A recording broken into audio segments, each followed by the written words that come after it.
ছোট ইলিশ সংরক্ষণে রাজ্যের মৎস্য দপ্তরের উদ্যোগে এক বিশেষ সচেতনতা শিবিরের আয়োজন করা হলো বৃহস্পতিবার চুঁচুড়ার বোসেরঘাট সাউথ ক্লাব কমিউনিটি হলে আয়োজিত এই শিবিরে স্থানীয় ইলিশ মাছ ধরায় যুক্ত মৎস্যজীবীরা অংশ নেন। শিবিরে উপস্থিত সহ মৎস্য অধিকর্তা দিলীপ কর্মকার জানান, সামুদ্রিক জীববৈচিত্র্য ও তাদের বাসস্থান রক্ষা, পাশাপাশি ইলিশ মাছের প্রাকৃতিক বংশবৃদ্ধি নিশ্চিত করতে 23 সেন্টিমিটারের কম মাপের ইলিশ মাছ ধরা, পরিবহন ও বেচাকেনার ওপর নিষেধাজ্ঞা জারি করা হয়েছে।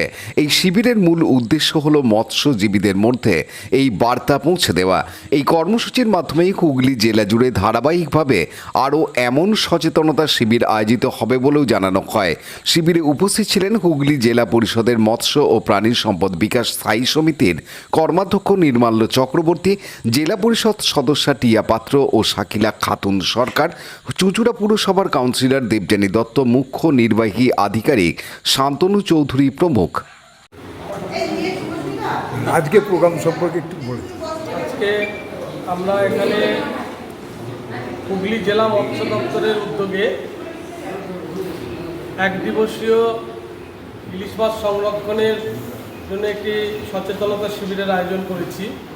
এই সচেতনতা শিবির আয়োজনের মূল উদ্দেশ্য হলো যে ইলিশ মাছ, বিশেষ করে ছোট ইলিশ বা জাটকা ইলিশ মাছ ধরা এবং তাকে বিক্রয়জাত করা জন্য যে আমাদের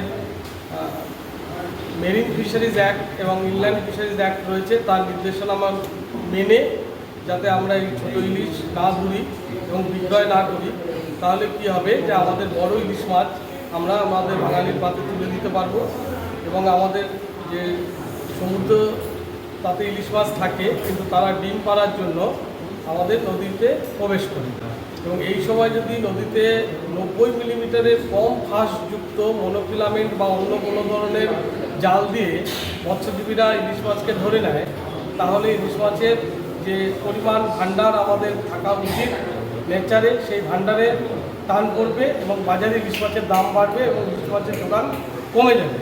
তাই এই উদ্দেশ্যে আমরা মৎস্যজীবীদের মধ্যে সচেতনতা আনতে চাই যে যাতে করে তারা এই 90 মিলিমিটারের মনোফিলামেন্টের জাল বা এই ধরনের জাল ব্যবহার না করে এবং 23 সেন্টিমিটারের নিচে কোনো ইলিশ মাছ তারা না ধরে এবং সেই ইলিশ মাছ যাতে বাজারে বিক্রয় না করে এবং 23 সেন্টিমিটারের নিচে কোনো ইলিশ মাছ বাজারে বিক্রি করা বা ধরা সেটা দণ্ডনীয় অপরাধ।